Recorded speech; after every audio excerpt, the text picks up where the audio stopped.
Pemirsa Tabura Injil yang Tuhan Yesus Kristus kasihi, Shalom dan salam sejahtera dalam kasih Tuhan bagi saudara-saudara.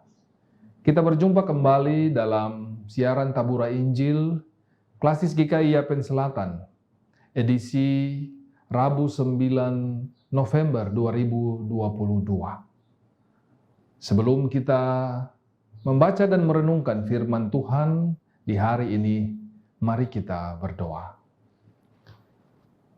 Syukur dan terima kasih Tuhan atas anugerah-Mu bagi kehidupan kami di hari yang baru.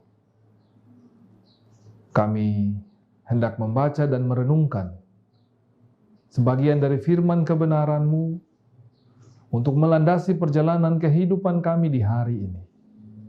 Karena itu kami mohon ya Tuhan, tuntunlah kami dengan kuasa Roh Kudus. Bukalah hati dan pikiran kami untuk dapat memahami maksud dan kehendak Tuhan lewat kebenaran firman-Mu yang akan ditaburkan di saat ini. Supaya kami dapat memahami, tetapi juga dimampukan untuk dapat melakukan atau mempraktekkan firman Tuhan ini dalam kehidupan kami hari lepas hari. Berfirmanlah ya Tuhan, kami telah bersedia untuk mendengarnya. Dalam nama Tuhan Yesus, firman yang hidup, kami berdoa. Amin. Pemirsa yang Tuhan Yesus Kristus kasihi, kebenaran firman Tuhan bagi kita di hari ini terdapat di dalam kitab Perjanjian Lama, yaitu kitab 1 Tawarik pasal 17 ayat 19. 1 Tawarik pasal 17 ayat 19 dengan perikop pembacaan doa syukur Daud. Ayat 19 berkata demikian, "Ya Tuhan, oleh karena hamba-Mu ini dan menurut hati-Mu, Engkau telah melakukan segala perkara yang besar ini dengan memberitahukan segala perkara yang besar itu." Sampai demikian jauh pembacaan firman Tuhan bagi kita. Berbahagia bagi kita semua yang mendengarkan firman Tuhan, memahami dan melakukannya dalam praktek kehidupan kita setiap hari. Pemirsa sekalian yang Tuhan Yesus Kristus kasihi, tema renungan kita bertolak dari pembacaan 1 Tawarik 17 ayat 19, yaitu doa ucapan syukur.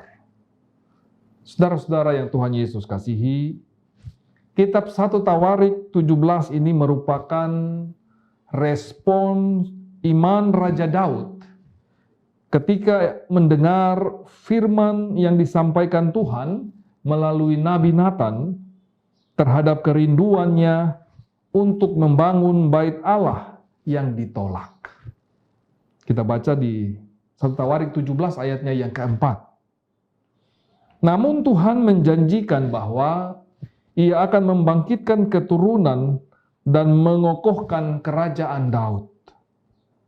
Lalu Raja Daud merespon dengan berdoa dan bersyukur atas pemilihan Tuhan terhadap keluarga dan keturunannya untuk menjadi raja atas Israel dan dalam membangun bait Allah.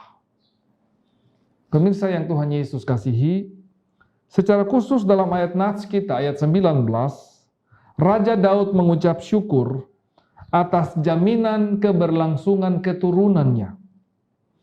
Ia menyadari bahwa datangnya hal-hal yang baik baginya itu bukan karena keistimewaan dirinya, melainkan karena pemilihan menurut kehendak Allah yang mengenal dia dan keluarganya.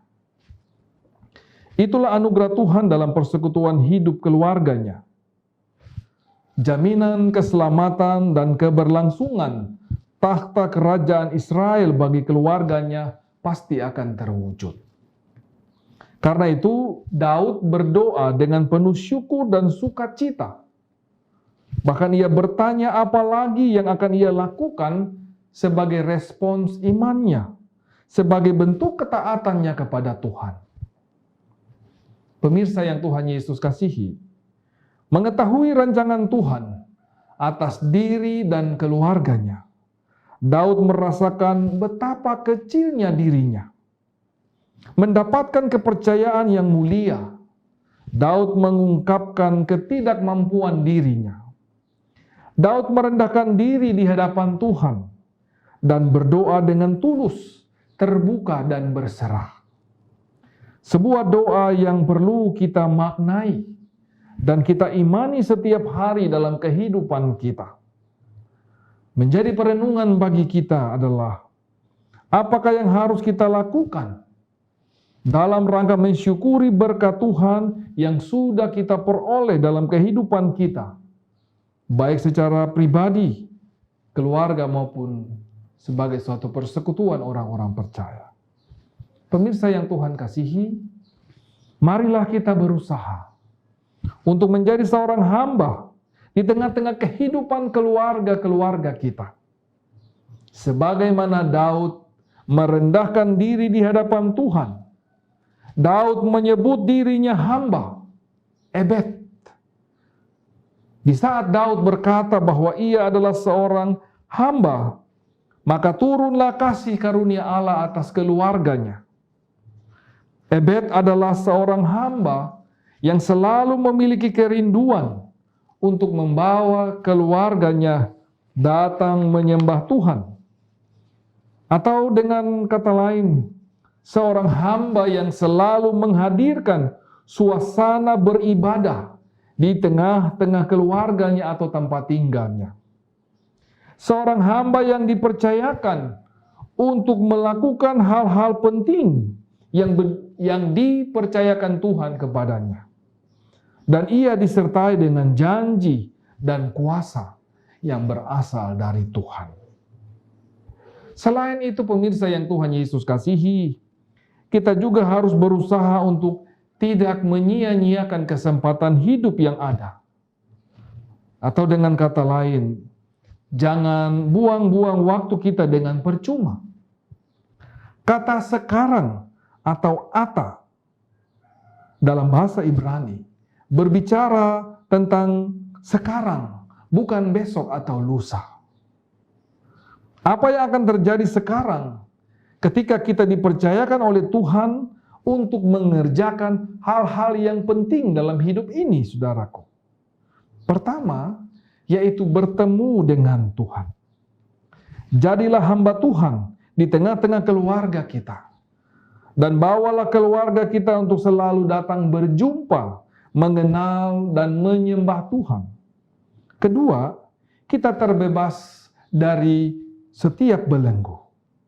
Di saat kita menjadi seorang hamba Tuhan, maka Tuhan akan melepaskan setiap belenggu yang mengikat kita. Kita akan menjadi orang yang merdeka di hadapan Tuhan. Kuasa Tuhan akan memutuskan belenggu-belenggu yang mengikat kita.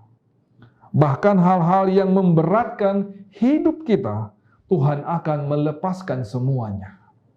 Dan yang ketiga, kita harus memberanikan diri untuk mengetahui jalan-jalan Tuhan. Memberanikan diri di sini mengandung arti berkenan di hadapan Tuhan. Karena Daud berkenan di mata Tuhan, maka Tuhan menjagai dan memulihkan keluarga Daud. Untuk menjadi seorang yang baik, kita perlu memberanikan diri kita untuk tampil berbeda di tengah-tengah dunia ini. Yang keempat, kita harus berlutut di hadapan Tuhan dan berdoa agar keluarga kita dipenuhi dengan kebahagiaan dan damai sejahtera. Ingat, di saat kita tidak mau berlutut di hadapan Tuhan, maka Tuhan sendirilah yang akan membuat kita berlutut di hadapannya. Sebab di saat kita berlutut dan berdoa, maka berkat Tuhan itu akan turun di tengah-tengah keluarga kita. Karena itu saudara-saudaraku yang terkasih, teruslah bersyukur kepada Tuhan, sebab Tuhan itu baik bagi kita. Amin. Pemirsa yang Tuhan Yesus kasihi, mari kita berdoa. Kami bersyukur kepadamu Tuhan, atas segala kebaikan-Mu, atas segala anugerah-Mu, perkenan-Mu bagi kehidupan kami hingga di hari ini. Kami telah mendengarkan firman-Mu yang menjadi penuntun bagi perjalanan kehidupan kami di hari ini. Tuntunlah kami, ajarlah kami Tuhan, untuk selalu berdoa dan bersyukur kepada Tuhan atas segala anugerah dan berkat-berkat-Mu, atas segala kebaikan Tuhan dalam hidup kami. Dan biarlah di dalam setiap ungkapan rasa syukur kami kepada Tuhan, kami mau menjalani hidup ini sebagai seorang hamba yang setia, untuk menjalankan segala tugas tanggung jawab dan amanat yang Tuhan percayakan bagi kami dalam kehidupan kami, tiap-tiap pribadi, tapi juga dalam kehidupan di tengah keluarga-keluarga kami masing-masing. Ajar kami untuk senantiasa menjadi seorang hamba yang setia, untuk selalu dan senantiasa membawa keluarga-keluarga kami datang kepada Tuhan, menyembah Tuhan, beribadah kepada Tuhan. Dan biarlah sikap beribadah itu senantiasa kami tunjukkan lewat praktek kehidupan kami hari lepas hari. Terima kasih Bapa Sorgawi. Kami belajar dari kebenaran firman-Mu, bahwa Tuhan Engkau baik atas kehidupan kami. Karena itu kami harus selalu bersyukur, berdoa, lalu selalu datang kepada Tuhan, membawa seluruh kehidupan kami, pribadi maupun keluarga-keluarga kami, untuk selalu dan senantiasa datang berjumpa dengan Tuhan. Terima kasih Bapa di sorga. Biarlah firman ini memotivasi kami, teristimewa sebagai kepala-kepala keluarga, sebagaimana Daud. Kami percaya rancangan Tuhan bagi kehidupan keluarga-keluarga kami adalah rancangan yang mendatangkan damai sejahtera dan kebaikan, sebagaimana rancangan Tuhan atas Daud dan keturunannya. Terima kasih Tuhan. Mari berkati seluruh pemirsa Tabura Injil yang telah mendengarkan kebenaran firman-Mu di hari ini. Biarlah berkat Tuhan turun atas kehidupan mereka, tiap-tiap pribadi dan keluarga, supaya mereka terus menghayati anugerah Tuhan, berkat-berkat Tuhan dalam hidup mereka. Mereka terus senantiasa hidup bersekutu dengan Tuhan, hidup bergaul dengan Tuhan, beribadah kepada Tuhan. Terima kasih Bapa di sorga. Tuhan memberkati seluruh pemirsa Tabura Injil dalam menjalani segala aktivitas hidup mereka di hari ini. Setiap pribadi, keluarga, Tuhan memberkati. Lewat seluruh tugas pekerjaan pengabdian mereka, apapun profesi hidup yang mereka jalani, Tuhan memberkati. Tuhan campur tangan, Tuhan turut bekerja dalam segala sesuatu yang mereka kerjakan, supaya semua itu mendatangkan kebaikan, semua itu menjadi berkat atas kehidupan mereka masing-masing, tetapi juga menjadi berkat bagi banyak orang. Terima kasih Bapa Sorgawi. Tuhan terus memberkati program pemberitaan firman-Mu lewat siaran Tabura Injil Klasis GKI Yapen Selatan. Biarlah wadah ini menjadi suatu wadah pemberitaan Injil Kerajaan Allah bagi banyak orang. Biarlah firman-Mu yang ditaburkan menjadi berkat dan membawa perubahan-perubahan dalam kehidupan di tengah-tengah dunia ini. Terima kasih Bapa di sorga. Inilah doa dan ucapan syukur kami kepadamu ya Tuhan. Ampunilah segala dosa dan pelanggaran kami ya Bapa. Hanya di dalam nama Tuhan Yesus Kristus kami berdoa dan mengucap syukur. Amin. Pemirsa Tabura Injil yang Tuhan Yesus kasihi, demikianlah taburan firman Tuhan bagi kita di hari ini. Kiranya di dalam tuntunan kuasa Roh Kudus kita dimampukan untuk dapat melakukannya. Tuhan Yesus memberkati.